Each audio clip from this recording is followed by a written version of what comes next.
कल्पना कीजिए, साल है 1963। 18 अगस्त की रात का वक्त है, करीब 3 बजे। ब्रिटेन के देहात में एक सन्नाटा पसरा है। ग्लासगो से लंदन जा रही रॉयल मेल की ट्रेन अपनी रफ्तार से दौड़ रही है। 58 साल के ड्राइवर जैक मिल को आज रात की ये ड्यूटी बिल्कुल रूटीन लग रही थी। तभी दूर से एक सिग्नल लाल चमकता है। जैक मिल को यकीन नहीं होता, उनके 40 साल के करियर में ऐसा कभी भी नहीं हुआ। यह सिग्नल आमतौर पर हरा ही रहता है, खासकर इस वक्त। फिर जैक मिल्स ट्रेन रोकते हैं। ट्रेन रुकते ही चारों तरफ एक अजीब सी खामोशी छा जाती है, लेकिन इस खामोशी के अंदर एक ऐसा तूफान छिपा था जिसने उस रात ब्रिटेन की सरकार की नींद उड़ा दी। यह महज एक डकैती नहीं थी, यह एक मास्टर प्लान था। एक ऐसा प्लान जिसमें ना तो बंदूक चली, ना खून हुआ, लेकिन चुरा ली गए वो पैसे जिनकी कीमत आज के समय में लगभग 700 करोड़ रुपए से भी ज्यादा है। ये कहानी है द ग्रेट ट्रेन रॉबरी। नमस्कार दोस्तों, मैं हूँ अक्षय और आज हम बात करेंगे क्राइम की उस कहानी के बारे में जिसे द ग्रेट ट्रेन रॉबरी के नाम से जाना जाता है। ये कोई फिल्मी कहानी नहीं है, ये बल्कि सच्ची है। सबसे इंटरेस्टिंग बात यह है कि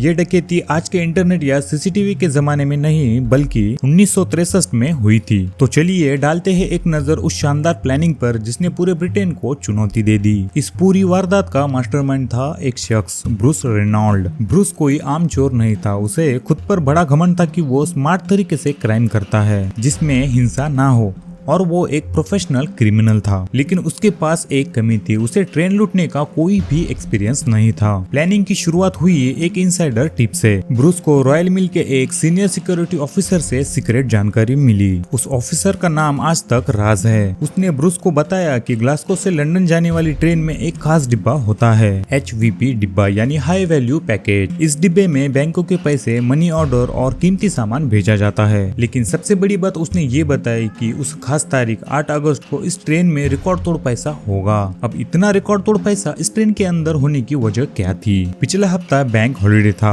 जिससे बैंक बंद थे। स्कॉटलैंड के बैंकों का सारा पैसा लंदन भेजा जाना था। आमतौर पर HVP डिब्बे में 3 लाख पाउंड होते थे, लेकिन उस दिन 30 लाख पाउंड से भी ज्यादा होने वाले थे, यानी कि 10 गुना ज्यादा पैसा। ब्रूस ने तुरंत अपनी टीम बनाना शुरू की। उसने लंदन के एक दूसरे समूह गैंग साउथ कोस्ट रेडर को अपना पार्टनर बनाया, जिसके पास ट्रेन लूटने का भी एक्सपीरियंस था। धीरे धीरे ये टीम 15 लोगों की हो गई। अब सवाल था कि इतनी बड़ी रकम वाला डिब्बा आखिर है कौन सा? और यहीं पर आती है दूसरी सबसे बड़ी टिप। उसी इंसाइडर ने बताया कि उस दिन जो HVP डिब्बा इस्तेमाल होगा उसका नंबर है M13-4M, और इस डिब्बे में सबसे बड़ी कमजोरी थी, इसमें कोई भी सिक्योरिटी अलार्म नहीं लगा था। दरअसल पोस्ट ऑफिस ने 1961 में नए अलार्म सिस्टम वाले डिब्बे बनाए थे, लेकिन उस दिन वो सब खराब या रिजर्व में थे, इसीलिए पुराना असुरक्षित डिब्बा ट्रेन में लगाया जाने वाला था। अब ब्रूस को यकीन हो गया कि बस यही एक इकलौता मौका है। अब ये समझना जरूरी है कि ये ट्रेन आम ट्रेन से अलग कैसे काम करती थी। यह एक फ्लोटिंग पोस्ट ऑफिस थी। ट्रेन में 72 पोस्ट ऑफिस कर्मचारी होते थे जो कि चलती ट्रेन में ही खतों को शॉर्ट करते थे। जब ट्रेन किसी स्टेशन से गुजरती तो बिना रुके एक खास जाली की मदद से मेल की बोरियां नीचे उतार दी जाती और नई बोरियां ऊपर खींच ली जाती थी। शानदार सिस्टम था ना? टीम ने ट्रेन रोकने के लिए एक परफेक्ट जगह चुनी, सीयर्स कॉर्नर नाम की एक सुनसान जगह। यहाँ से करीब 1 किलोमीटर आगे एक पुल था, ब्राइटगो ब्रिज। उनका प्लान था ट्रेन को इसी पुल पर ले जाकर लूटना, क्योंकि नीचे सड़क थी जहाँ ट्रक खड़ा किया जा सकता था। उन्होंने महीनों तक रिसर्च की, एक रिटायर्ड ट्रेन ड्राइवर को भी साथ रखा ताकि वो ट्रेन को पुल तक ले जा सके। उन्होंने 2 रेंज रोवर गाड़ियां खरीदी और उन पर एक ही नंबर प्लेट लगाई, BMG 757A, ताकि गवाह कंफ्यूज हो जाए। उन्होंने लेदरसरे नाम के एक गांव के आसपास एक अलग थलग फार्म हाउस भी किराए पर ले लिया जिसमें ये सब लोग छुप सके। अब ये प्लानिंग एकदम प्रोफेशनल थी। 8 अगस्त 1963 रात के 3 बजे थे। गैंग का एक एक्सपर्ट इलेक्ट्रिशियन जिसका नाम था रॉयल जेम्स, उसने सिग्नल के तारों से छेड़छाड़ की। उसने हरे रंग के बल्ब के सामने एक दस्ताना रखकर उसे ब्लॉक कर दिया और लाल बत्ती जलाने के लिए उसने बैटरी से करंट दिया। अब सिग्नल लाल हो गया था। अब जैसे ही जैक मिल्स को आगे सिग्नल रेड दिखता है तो वो तुरंत ट्रेन को रोक देते हैं। असिस्टेंट ड्राइवर डेविड बिटबी ट्रेन से उतरकर ये पता करने के लिए गए कि सिग्नल लाल क्यों है। उन्होंने ट्रेन के किनारे लगे टेलीफोन से सिग्नल बॉक्स में कॉल करना चाहा, लेकिन सब लाइनें डेड पड़ी थी क्योंकि डाकुओं ने सब लाइनें पहले ही काट दी थी। अब वो जैसे ही वापस इंजन की तरफ मुड़ा तो पीछे से झाड़ियों में से 10 से 12 लोग निकलकर उसे तभी दबोच लिया।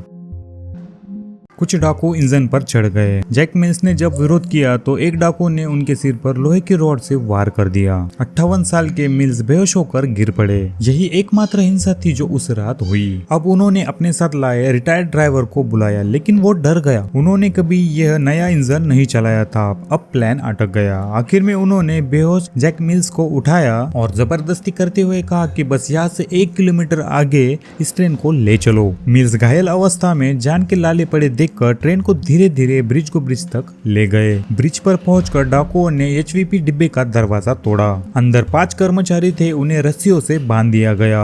अब शुरू हुआ असली काम। अंदर 128 बोरियां थी, जिसमें करीब 2.5 टन वजन के नोट भरे हुए थे। 1 पाउंड के, 5 पाउंड और 10 शिलिंग के नोटा।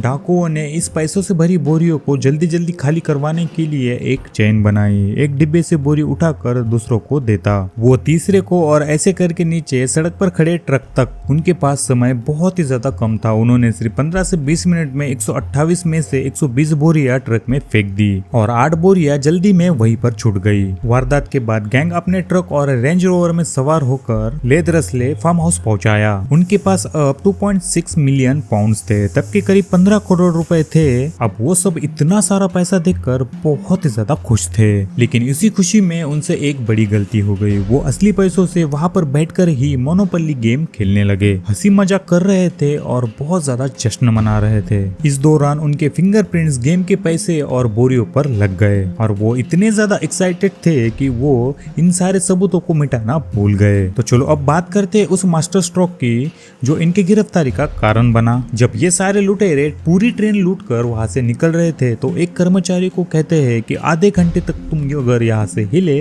तो मारे जाओगे।